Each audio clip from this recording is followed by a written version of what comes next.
नमस्कार, कैसे हैं आप सब। मैं अपने चैनल वर्षा कपिल डागर से वर्षा चौधरी आपसे बात कर रही हूँ। हर हर महादेव। सावन चल रहा है तो सबको हर हर महादेव। तो आज हम जिस टॉपिक पे बात करने वाले हैं वो है बच्चों को ये अपने आप की बातों से ये भरोसा दिलाना कि वो चाहे कितने भी गलत हों, कैसी भी बड़ी बात हो, आप उन्हें वो विश्वास दिला पाएँ कि वो आपसे अपनी बातें शेयर ज़रूर करें। तो इसी टॉपिक पे आज हमें बात करनी है।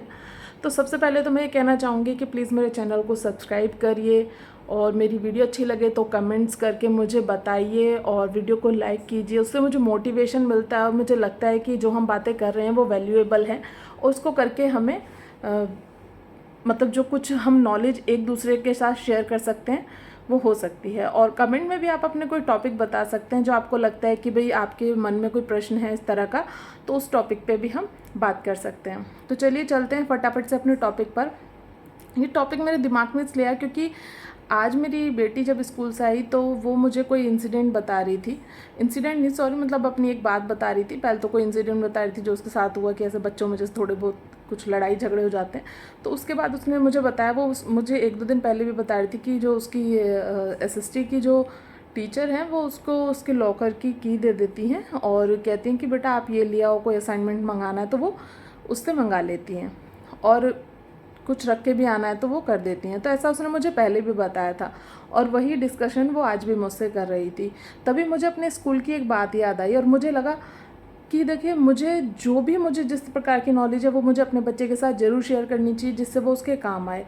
क्योंकि हमें नहीं पता होता हमारा बच्चा किस टाइम क्या सोचने लग जाए, क्योंकि बच्चों का कुछ नहीं पता। कभी बच्चे अच्छा सोचते हैं, कभी बच्चे तो जो सोचते हैं एक्चुअली अच्छा ही सोचते हैं। बच्चों को नहीं पता होता कि वो जो सोच रहे हैं क्या पता वो गलत भी हो। हालांकि मुझे पता है कि बच्चा मतलब गलत नहीं करेगा, लेकिन फिर भी ये हमारा फ़र्ज़ है कि हम उसे वो सीख दें, उसे वो समझ दें, उसे वो बुद्धि दें कि जिससे वो अपने जो काम कर रहा है उसे सही तरीके से कर सके। मैंने कहा बेटा मैं आपको अपने बचपन की एक बात बताती हूँ। बचपन नहीं, जब मैं 7वीं क्लास में थी तो हमारी क्लास में एक लड़की पढ़ा करती थी और वो क्लास की मॉनिटर बनी हुई थी। तो मैम ने, जो हमारी मैम थी, उन्होंने भी क्या नाम है इसी तरह से उन पे भरोसा करके उन्हें वहाँ से अपने स्टाफ रूम से कॉपीज़ मंगाती थी टेस्ट वगैरह की, जो क्लास टेस्ट होते थे या कुछ भी। तो उस बच्ची ने क्या करा कि अपने जो मार्क्स उसमें बढ़ा लिए थे। और ये वाकई में सच्ची बात है, मैं कोई ऐसे नहीं कि बना के अपनी बेटी को बता रही थी समझाने के लिए, ये सच की बात है। जो भी मुझे लगता है कि जो हमारे साथ हुआ है और उससे कोई सीख मिल सकती है तो मैं वो बातें अपनी बच्ची से ज़रूर शेयर करती हूँ। तो मैंने उससे बताया कि ऐसे ऐसे उसने नंबर बढ़ा लिए बेटा, लेकिन मैडम से कुछ नहीं छुपता और जो बड़े हैं वो जान ही जाते हैं, क्योंकि बच्चे आखिर बच्चे होते हैं। वो ऐसा तो नहीं इतनी साफ तरीके से कोई ऐसा काम कर पाए जो मैडम जो है पहचान ना पाए। तो मैम को पता चल गया तो उन्होंने पूरी क्लास के सामने देखिए उसको धमकाया, उसको डांटा, उसको समझाया भी साथ साथ। और ऐसा नहीं है कि वो उसे अकेले में समझाती तो अच्छा होता, नहीं, अच्छा करा उन्होंने पूरी क्लास के सामने बताया, क्योंकि हो सकता है वो तब तो उसको अकेले में समझा देती, लेकिन हो सकता है उस बच्चे के मन में ये बात बैठ जाती कि देखिए ये बात तो किसी को पता तो है नहीं, आगे अगर मैं कुछ गलत भी करूँगी तो कोई फ़र्क नहीं पड़ता। उसे पता चला कि देखो ये बात जब सबके सामने आती है तो कैसी फीलिंग आती है। सब बच्चे जब सुनेंगे कि मैंने ऐसा करा तो ये गलत है, मुझे आगे नहीं करना चाहिए। देखिए बच्चों को तो पॉजिटिव ही लेना चाहिए और ये हमारा फ़र्ज़ है हम अपने बच्चे को सिखाएं कि अगर आपको कोई धमका रहा है, आपकी मीन्स टीचर कोई धमका रहा है, आपके बड़े कुछ कह रहे हैं तो वो आपकी भलाई के लिए ही कह रहे हैं। हो सकता है शायद बच्चे को उस टाइम ये लगे कि पता नहीं मुझे ये सब क्यों कहा जा रहा है, लेकिन आपका फ़र्ज़ है कि आप उसे समझाएं कि वो जो आपसे कह रहे हैं वो आपके भले के लिए, आपके फ्यूचर में काम आएंगी ये बातें, इसलिए समझा रहे हैं। क्योंकि अगर अभी से ही नींव हम अच्छी डालेंगे तो बच्चा बड़ा होकर उन्हीं संस्कारों पे, उन्हीं बातों पे अमल करेगा और उन्हीं पर चलेगा। तो मैंने बताया कि बेटा आपको अगर मैम ने रिस्पॉन्सिबिलिटी दी है तो आप भी कभी ऐसा कुछ मत करना है कि मैम ने आपको लेने के लिए तो कुछ भेजा और आप उसमें कोई चीज़ देखें। बच्चा है, कई बार मैम ने टॉफ़ीज़ रख दें, बहुत छोटी चीज़ है, लेकिन देखिए अगर चीज़ देखकर, कोई छोटी भी चीज़ देखकर अगर बचपन में बच्चे का जो मन है अट्रैक्ट होगा और वो उसको लेने की कोशिश करेगा और ले लेगा, तो इसका मतलब बड़े होकर वो उससे बड़े काम भी कर सकता है, उन चीज़ों को ले भी सकता है। हालांकि मेरे बच्चों में ये कोई आदत नहीं है कि वो घर से कोई चीज़ लें बिना मुझसे परमिशन लिए, लेकिन वो बच्चे हैं, बच्चे कब क्या सीख जाएं हम समझ नहीं पाते। वो कुछ लेगा तो हमारे, अगर उसका कुछ चोरी करने जैसी आदत का, उसको आदत, ये चोरी है, चाहे छोटी चीज़ हो चाहे बड़ी, उसे चोरी ही कहेंगे अगर बच्चा इस तरीके से ले रहा है। तो अगर उस चीज़ की आदत उसे पड़ जाए तो कितना गलत है। वो हमारे सामने तो नहीं करेगा, पीछे पीछे उसको बढ़ावा मिलेगा। तो भले ही चाहे आपके बच्चे उस काम को करते हैं या नहीं करते हैं, ये हमारा फ़र्ज़ है हर समय समय पर उसको टोकना, उसको समझाना। जो भी आपने अपनी ज़िंदगी में देखा तो उसको बताते हुए, क्योंकि उस चीज़ को बच्चे अच्छी तरह समझते हैं जब आपको इस तरह का एग्जाम्पल दे के बताते हैं कि देखिए हमारे साथ ऐसा हुआ तो आप ऐसा मत करना, तो उस चीज़ से बच्चे अच्छे से समझ पाते हैं। तो आप भी अपने बच्चों से आपके जीवन में जो भी बातें हुई या फिर आपने अपने बड़ों से सुनी जो उनके साथ हुई, तो कोई भी ऐसी घटना जो बच्चे को एक सीख, एक समझ दे सकती है, वो ज़रूर साझा करें। उससे बच्चों को समझने में आसानी होती है और आगे वो कोई भी कदम उठाने से पहले, कोई भी गलत कदम उठाने से पहले एक बार ज़रूर सोचेंगे। तो मैंने उसे बताया कि बेटा आप कभी कोई चीज़ मत लेना, मैम ने आपने इतना भरोसा करा, अगर वो इस तरह से आप करोगे तो वो अच्छा नहीं लगेगा। उसने प्रॉमिस करा कि पहले तो मम्मी मैं ऐसा सोचती नहीं और मैं बिल्कुल भी ऐसा कभी नहीं करूँगी। तो देखिए बच्चे को ये बताना समझाना बहुत ज़रूरी है। उसके बाद मैंने उसे बताया कि बेटा कि मैम कुछ भी कहें, बड़े कुछ भी कहें, वो उनका फ़र्ज़ है।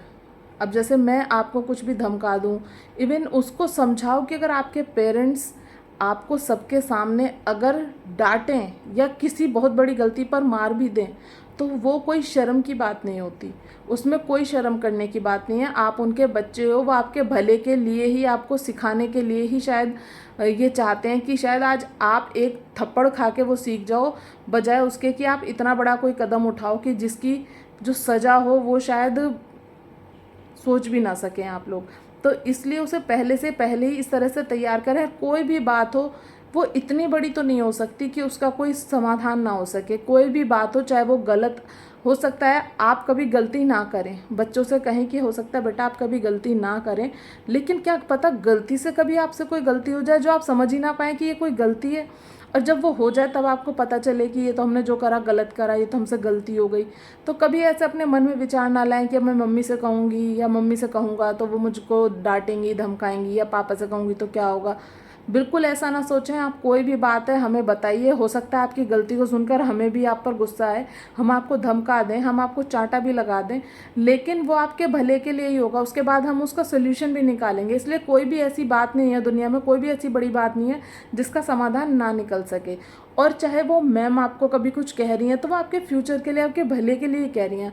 हाँ, लेकिन साथ ही साथ उन्हें ये अवेयर करना भी बहुत ज़रूरी है कि देखिए माँ बाप तो एक अच्छे इरादे से ही बच्चे को धमका रहे होंगे या कह रहे होंगे। हो सकता है अब तो खैर कलयुग का ज़माना है, माँ बाप भी बदल गए हैं, दिल भी बदल गए हैं, सबके बच्चे भी बदल गए हैं। वो भी ज़रूरी नहीं है माता पिता के प्रति उतने ही मतलब अपने भाव जो है अच्छे रखें, जैसे कि आजकल माता पिता बदल गए हैं जो ना ही रखना चाहें अपने बच्चों के साथ। बाकी बिसाइड्स दिस कि तो टीचर के साथ भी, अगर टीचर आपको किसी पढ़ाई के पर्पज़ से या कोई आप ऐसी शैतानी कर रहे हैं उसके लिए धमका रही हैं, आपको मार रही हैं एक आधा चांटा, कोई फ़र्क नहीं पड़ता, कोई फ़र्क नहीं पड़ता। वो आपको सिर्फ समझाने के लिए, वो उनका तरीका है, क्योंकि वो हर किसी को अलग से जाके नहीं समझा सकती, इतने बच्चे साथ में होते हैं। और गुस्से में कई बार टीचर ने अगर मार दिया तो वो आपकी दुश्मनी है, लेकिन हाँ वो आप देखो कि वो आपको जो कोई बात है, कोई मुद्दा है, उसके लिए कहा जा रहा है या फिर वाकई में कोई मतलब ज़बरदस्ती आपको किसी तरह से परेशान करने की कोशिश करी जा रही है। ये भी उन्हें समझा के रखें। ज़रूरी नहीं है ना कि आजकल दुनिया में हर कोई अच्छा हो, टीचर भी अच्छे हों। आपने तो बहुत से केसेस देखे भी होंगे कि आजकल आप किसी पे भरोसा नहीं कर सकते। तो बच्चे को इतना अवेयर तो करके रखिए कि बेटा चाहे क्लास में कोई बच्चा हो या फिर आपके कोई भी टीचर हो, वो कुछ भी मतलब आपको ऐसा लगे कि नहीं ये बात हमें ज़रूर बतानी है या हमें ये बात गलत लग रही है, तो आप घर आके ज़रूर बताएं। हालांकि मैं तो बच्चों से हमेशा पूछती हूँ, रोज़ पूछती हूँ क्या बात हुई, क्या करा, मैम ने क्या कहा, आपकी क्या क्या किससे बात हुई। आप भी ज़रूर पूछें, इतना टाइम तो प्लीज़ ज़रूर निकालें, भले चाहे आपके पास ज़्यादा टाइम ना हो, इतना टाइम अपने बच्चे के लिए प्लीज़ ज़रूर निकालें कि आप उससे ये पूछ सकें कि पूरे दिन में वो जो स्कूल में गया, चाहे किसी के बच्चे ट्यूशन जाते हैं, कोचिंग जाते हैं, तो वो जब गए तो वहाँ किस किस से मिले, उन्होंने क्या क्या बातें करी, किसी ने उनसे क्या कहा, टीचर का बिहेव कैसा है, या फिर कोई ऐसी बात जो रास्ते में हुई हो, कुछ ऐसी कुछ भी XYZ। क्योंकि ये मैं सिर्फ छोटे बच्चों के लिए नहीं कह रही, छोटे बच्चे तो आजकल स्कूल जाते हैं, वैन में चले गए, बस में चले गए, हम सेल्फ छोड़कर आते हैं, अपने बच्चों को लेकर भी आते हैं। लेकिन जो थोड़े बड़े बच्चे हो जाते हैं वो कोचिंग भी जाते हैं। देखिए हर टाइम तो माँ बाप उनके साथ नहीं रह सकते, ना जा सकते हैं, तो वो कोचिंग जाते हैं, रास्ते में जाते हैं। क्योंकि खुद हमने फेस करा है, हम भी कोचिंग जाते थे, साइकिल से हम लोग जाते थे, मैं और मेरी फ्रेंड। तो बहुत सारी ऐसी बातें कई बार हो जाती थी, लेकिन हम घर पे कभी डर के हमारे बताते नहीं थे, क्योंकि हमें भी ऐसा लगता था। तो जो हमें बातें लगता है कि शायद हम भी डर के हमारे नहीं बता पाते थे, तो वो हमें अपने बच्चों में डालना पड़ेगा कि आप ज़रूर बताइए। लेकिन भगवान की कृपा इतनी थी कि देखिए तब का टाइम और था, वहाँ कोई छोटी मोटी बात हो भी जाती थी तो तब भी उतनी बड़ी बात नहीं होती थी। लेकिन आजकल तो वो छोटी मोटी बात ही वो डायरेक्ट बड़ी वाली बात होती हैं। तब तो बहुत कोई माइनर कोई बात हो गई, और तब माहौल फिर भी बहुत सही था, बहुत सही, कि हम अकेले सुबह को 5 बजे अंधेरे में कोचिंग जाते थे बहुत दूर, तब भी डर नहीं लगता था। लेकिन अब इस टाइम आकर, खुद मेरी शादी हो चुकी है, मेरे 2 बच्चे भी हैं, लेकिन इस टाइम पर आकर मैं रात के टाइम कहीं निकलने से, या अंधेरे में मीन्स रात के टाइम, शाम के टाइम, या फिर इतनी मॉर्निंग में अकेले निकलने से मैं आज डरती हूँ। मैं नहीं निकल सकती, मैं नहीं जा सकती, मेरी हिम्मत नहीं है जाने की, क्योंकि वो माहौल ही नहीं रहा, वो लोग ही नहीं रहे। तो अब हमें ज़्यादा समझा के उनको रखना पड़ेगा, ज़्यादा उन्हें सिखाना पड़ेगा, उनको ज़्यादा सतर्क करना पड़ेगा। तो आज के इस टॉपिक को यहीं ख़त्म करते हैं, और इस उम्मीद के साथ कि आपको मेरी बातें अच्छी लगी होंगी, तो आप कमेंट करेंगे, वीडियो को लाइक करेंगे और चैनल को सब्सक्राइब करेंगे, और अपने बच्चों को हर बात से सजग रखेंगे, उनको सतर्क रखेंगे, उनको समझा के रखेंगे। इसी उम्मीद से फिर मिलते हैं नेक्स्ट टॉपिक पर। Bye bye.